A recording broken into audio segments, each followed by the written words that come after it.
Folks, good evening and welcome to The Cut. I'm Craig Shelton. This is Richard Walker. We're both from HoustonMediaWatch.com. This is The Cut. This is UTN 15.2, and we appreciate you folks that made the move to the all-new UTN. We talk a lot of sports here on this show. You know why? Well, because this is a sports talk That's what we show. And we love to give it to you real. We also like to include you folks on social media. You can always contact us during the week as these shows are pre-taped. So feel free to reach out to me at Craig Shelton, HMW on Twitter. And you can reach out to Richard at Big Walker. HMW Big Walker. I'm sorry. HMW That's Big Walker. HMW Yeah. Big Walker. If you just type in Big Walker, who the hell? You might get anybody. You might get Rick Ross' cousin named Walker or something. And responding to you. Yeah. He might be pissed off. Yes, make sure it's HMW Big Walker. There's only one. If he's Richard, if he's Rick Ross's cousin, probably a big boy. Probably a big boy. Big yeah. boy Yeah. with a beard. Yeah. You think everybody in Rick Ross's family has a beard? Well, yeah. Well, Rappers have guns. The men in Rick Ross's I was family. thinking everybody. I'm just. All right. That was on him, make that music. I'm just saying. Hey, I'm rolling with my boy. Sure, he got an auntie look just like him. Anyway. Well, look, folks, we would be remiss if we pretended like there was anything other than to leave this show topic-wise with other than one Case Keenum, former U of H Cougar. We're over at Nick's place taping the show today, right off West Time in Rockywood. What is it? Is it Rocky Ridge? Yeah, West Time and Rocky Ridge. And in the background, you can see the ambience of the room. A lot of sports going on. People checking out games. Right about now, U of H. That dude put the smack down on Rutgers. Yeah, took it to Rutgers pretty good. At the time, we were actually preparing and setting up to tape today's show. And Case Keenum, former U of H quarterback, U of H led by the, is it O'Corn? Yeah, John O'Corn. John O'Corn. This kid is out of Florida, right? Yep. One of the more highly rated quarterbacks in college for the 2013 class. And a lot of people probably doesn't realize that U of H went out and got a kid of this caliber. Yes. This was a kid that was recruited by Florida schools, pretty much any relevant program you can think about around the country. Yep. This kid got some interest. My point I'm making is U of H has some talent over there, and we're going to do our best to reach out to Coach Tony Levine. Maybe we can get some film and do some interviewing with Coach Tony Levine. Be a good idea for us to probably find our way into that U of H locker room. Oh, yeah. And to try to bring you folks a little coverage like we do it with HMW and The Cut. So you can look forward to that. Some good athletes on the field over there. Tony Levine is putting on the field with University of Houston. And I think we both can agree on this point. Even going back to Kevin Sumlin days with University of Houston, even back to Art Brow's days, the thing that when you watch U of H play football in their spread offense, what you would always think is that if this team played any relevant level of Any defense, kind of defense, they would be able to compete.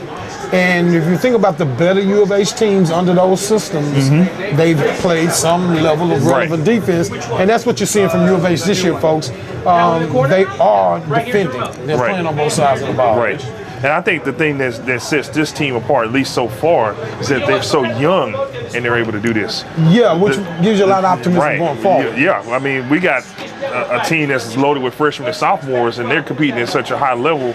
Just imagine when they actually mature a bit more, and we start seeing juniors and seniors on the field. This is going to be a really exciting team to watch. Yeah, you get a kid like O'Corn, getting out there and having an opportunity to play as an 18-year-old freshman. Yeah. To get those live reps up under his belt. Listen, shame on Rutgers, because I don't care what the system is.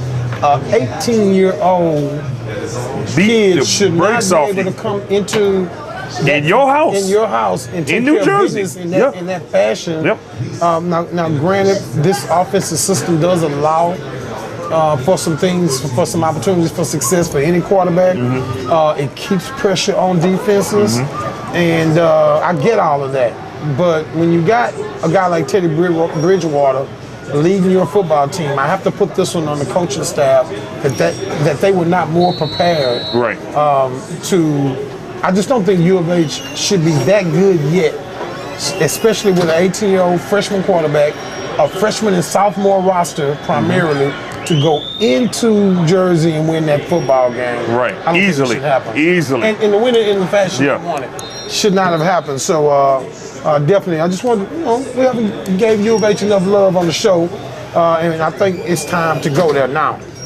We started this off talking about Case Keenum because Case Keenum led the Houston Texans into Kansas City. They were defeated in Kansas City. By the time you guys see this broadcast, they'll be in full throttle preparation for the matchup in Reliance Stadium on Sunday, November the 7th with Andrew Luck and Indianapolis Colts. Hopefully by then, you guys will seeing this show on Wednesday night.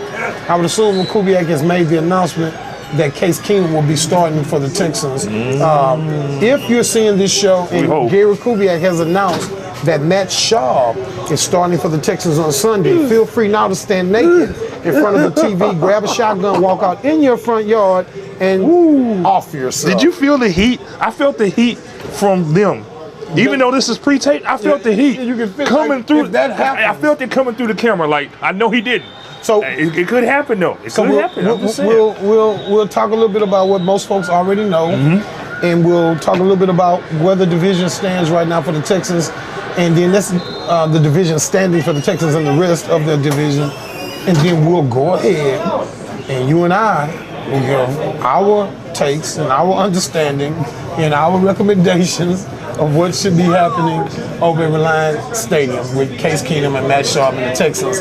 And I'm sure Gary Kubiak could give a damn what me and Richard Walker think. Also, we will definitely give our take and spin. And by now, everybody's done their thing, but we definitely want to spend a little time talking about what took place in regard to the Texans releasing Sam Montgomery and Sierra Wood and Willie Jefferson. And we won't spend a lot of time on that, but definitely.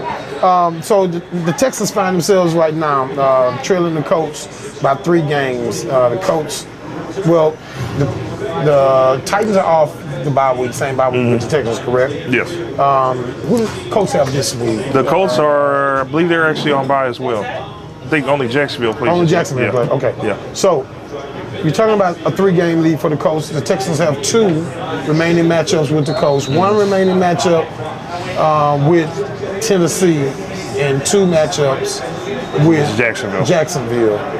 For there to be any talk about Texans and playoff football, they have to sweep. They have to sweep Jacksonville. You can't do anything irresponsible. That would be irresponsible. Yep. Okay, to lose to Jacksonville, who has no reason to even want to win a football game. Right. Right. Tennessee, on the road in Tennessee, that will not be a pushover though. They will not give that to you. Yeah. But if you deserve to make the playoffs in 2013, you go to Tennessee and you take care of business. Right. That leaves you with the task of, at minimum, splitting with the Colts. You have to do no less than split with the Colts. You need a sweep, but since you never, ever win in Indy, you take the sweep. I mean, the split with the Colts. You need the Colts to slip up somewhere. Right, you're going to need help if you do that. Yeah. And lose one that they probably weren't slated to win. Right. So we're talking about what the Texans need to do, and we'll concentrate on that. But let me ask you this, Richard Walker. Can the Texans count on the Indianapolis Colts to cooperate? No. No. I think if they want to make the playoffs, they're going to have to take it. Don't expect any type of help from Indianapolis. I'm not saying that, they're unstoppable. And, of course, the Reggie Wayne issue with his injury, that's going to hurt. That's going to hurt them a lot. Season-ending injury. That's going to hurt them a lot.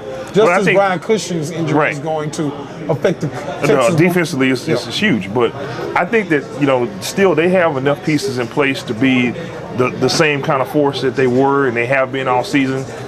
Expect for them to compete in every football game. Don't expect any type of handouts from the Colts. And the unfortunate part is the AFC itself is so strong. I don't see there being a scenario where the Colts could win the division and the Texans could somehow get a wild card. I think it's division title or bust. Because you think about that's arguable. Yeah, no doubt. Let me ask you this question, staying on the Texans. Now we mentioned Brian Cushing being out. At minimum, that's equal to losing Reggie Wayne with the Colts. You're talking about your offensive quarterback. Let me ask you this. We saw how the Texans played after losing Brian Cushing last season. Should the Texans' defensive side of the football be better prepared and better equipped, at minimum mentally, to deal with the loss of Cushing? Should they be better prepared physically on the field? And if so, be detailed in your explanation. Talk to me in X and O terms on TV, because we don't talk enough X and O football. Mentally speaking, they should be prepared, and I think that they've been down this road before. This is not new to them. I don't expect there to be any type of oh my God, we lost Cushing, panic. But physically speaking from an X and O's perspective, you don't replace a guy like Brian Cushing with the talent they have on his roster. This is something that we talked about quite a while ago when we were talking about, the free agent period and then also the draft. They did nothing to address depth at the linebacker position. Yeah, I was shocked. Then shocking. You brought in someone who got some raw talent. Maybe you could have had some captured lightning in the bottle with Jefferson. You never know. He's gone. Montgomery's gone. What do you have?